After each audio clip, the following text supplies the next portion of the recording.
Selamat pagi Bapak Ibu Saudara sidang jemaat Tuhan GPDI Lembah Dieng. Selamat menikmati berkat-berkat ilahi. Renungan pada pagi hari ini saya beri judul Terpancar Kehidupan. Kita akan bersama-sama memperhatikan firman Tuhan di dalam Amsal pasal 4 ayat yang ke-23 yang berbunyi demikian. Jagalah hatimu dengan segala kewaspadaan, karena dari situlah terpancar kehidupan. Bapak Ibu Saudara, saya hendak membawa kita terlebih dahulu untuk memperhatikan bahwa ayat ini merupakan ayat dalam bagian kitab Perjanjian Lama yang ditulis oleh Raja Salomo yang pasti hidup dalam masa Perjanjian Lama. Jadi ayat ini ditulis dalam konteks Perjanjian Lama. Ketika kita memperhatikan ayat ini, maka kita harus melihatnya dalam konteks kita, yaitu konteks Perjanjian Baru, di mana kita adalah orang-orang yang sudah dibaharui di dalam Yesus. Pertama-tama kita akan memperhatikan terlebih dahulu kata jagalah hatimu dengan segala kewaspadaan. Hati yang dimaksud dalam ayat ini merupakan perpaduan antara roh dan jiwa, bagian yang paling dalam dari hidup kita. Ketika Allah menciptakan Adam, raganya belum menjadi makhluk yang hidup sampai Allah menghembuskan roh ke dalamnya. Ketika roh Allah masuk ke dalam raga Adam, ketika itulah Adam menerima roh yang memberi hidup. Kemudian jiwa itu muncul sebagai pengantara antara raga dan roh. Perpaduan roh dan jiwa merupakan sejatinya diri manusia yang penuh dengan perasaan cinta dan hasrat. Sedangkan perpaduan antara jiwa dan raga ini akan menunjukkan individu atau bagian luar manusia yang utuh dan tidak dapat dipisahkan. Bagian terdalam manusia ini sangat mempengaruhi bagaimana setiap individu atau setiap orang itu bertindak. Karena perasaan cinta dan hasrat manusia itu sangat menentukan bagaimana seseorang hidup melakukan apa yang disenanginya. Dalam konteks Perjanjian Lama, Salomo memberikan satu nasihat agar orang-orang Israel menjaga jati dirinya agar sesuai dengan kehendak Allah. Dan ini Bapak Ibu Saudara tentu bukan perkara yang mudah. Raja Salomo mengatakan bahwa menjaga jati diri ini dengan segala kewaspadaan dalam kondisi kesadaran penuh. Sebab apa? Ketika manusia dikuasai dosa, jiwa manusia ini menjadi rusak. Jiwa manusia tidak lagi dikuasai oleh roh. Segala perasaan cinta dan hasratnya bertentangan dengan Allah. Hal itu dituliskan secara jelas di dalam kitab Kejadian pasal 6. Bahwa segala keinginan manusia itu jahat. Dan mereka atau orang-orang pada masa Salomo, orang-orang zaman Perjanjian Lama, harus diperintah, dituntun, dikendalikan agar jati diri mereka tetap baik dan mereka menjadi individu yang baik. Secara gampang saya menerjemahkan nasihat Salomo ini demikian. Jagalah perbuatanmu, tingkah lakumu, ucapanmu, pandangan matamu, dan semua yang lahiriah lainnya agar hatimu tetap kudus. Karena dari situ akan memancar kehidupan. Bapak Ibu Saudara yang diberkati oleh Tuhan, itulah sebabnya ada begitu banyak ungkapan dalam Perjanjian Lama yang mengatakan jangan ini, jangan itu, jangan jamah ini, jangan lakukan itu, jangan sentuh ini, dan lain-lain. Jangan ini ya Bapak Ibu Saudara. Karena apa? Apa yang mereka lakukan itu akan membuat mereka, kalau mereka lengah itu bisa najis gitu ya.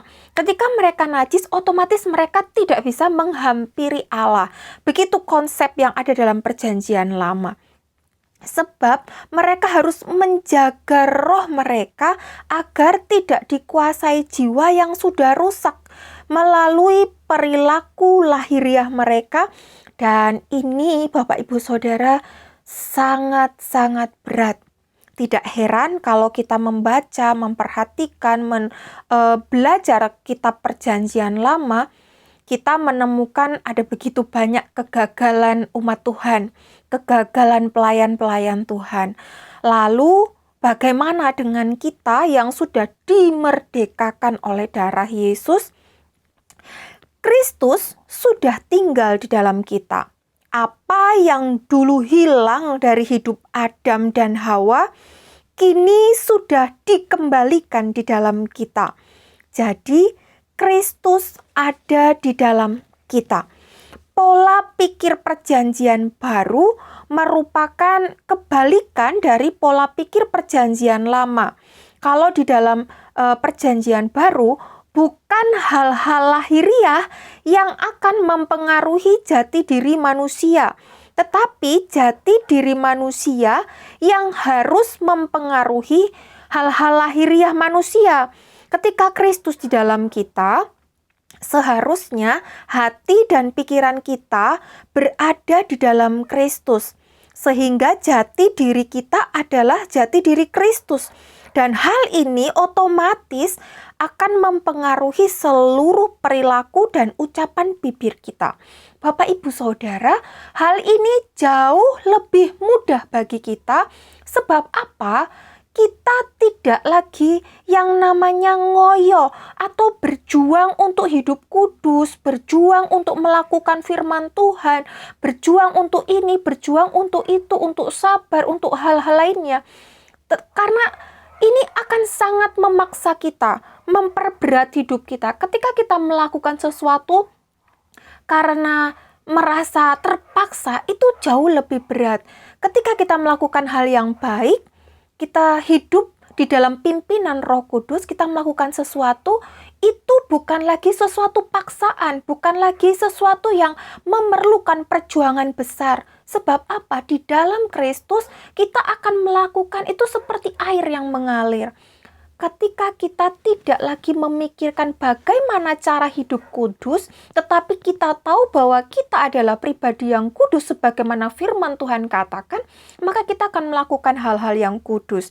Di dalam Filipi pasal 4 ayat 7 berkata, dengan damai sejahtera Allah yang melampaui segala akal, akan memelihara hati dan pikiranmu di dalam Kristus Yesus. Dari ayat ini kita tahu bahwa Allah lah yang sudah memelihara hati kita, yaitu perasaan cinta dan hasrat kita, sehingga apa yang dihasilkan, apa yang menjadi outputnya ketika Allah memelihara kita. Ayat ke-8 dari Filipi 4 ini berkata, jadi akhirnya saudara-saudara, semua yang benar, semua yang mulia, semua yang adil, semua yang suci, semua yang manis, semua yang sedap didengar, semua yang disebut kebajikan dan patut dipuji, pikirkanlah semuanya itu. Mengapa Paulus memberi nasihat untuk memikirkan itu? Karena sesungguhnya apa yang kita pikirkan, itulah yang akan kita kerjakan, lakukan, dan ucapkan. Dengan demikian Bapak Ibu Saudara, baiklah kita membaca Amsal 4 ayat 23 ini dalam perspektif kini sebagai orang-orang yang sudah dimerdekakan. Biarlah Kristus menguasai hatimu. Kalau saya membaca dalam perspektif kita saat ini ya, biarlah Kristus menguasai hatimu sepenuh-penuhnya. Karena dari situ disitulah terpancar kehidupan. Tuhan Yesus memberkati. Mari kita berdoa. Bapa, kami berterima kasih untuk berkat firman-Mu pagi hari ini. Terima kasih Engkau sudah menjagai kami dengan luar biasa, dan kami mau memancarkan kehidupan Kristus dalam keseharian kami. Kami mengucap syukur, terima berkat hari ini di dalam nama Tuhan Yesus Kristus. Haleluya. Amin.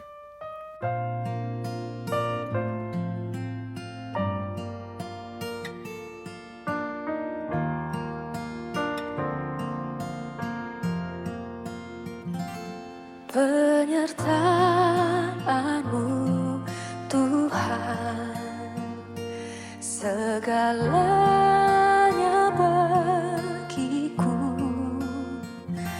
Hadir-Mu di hidupku, terus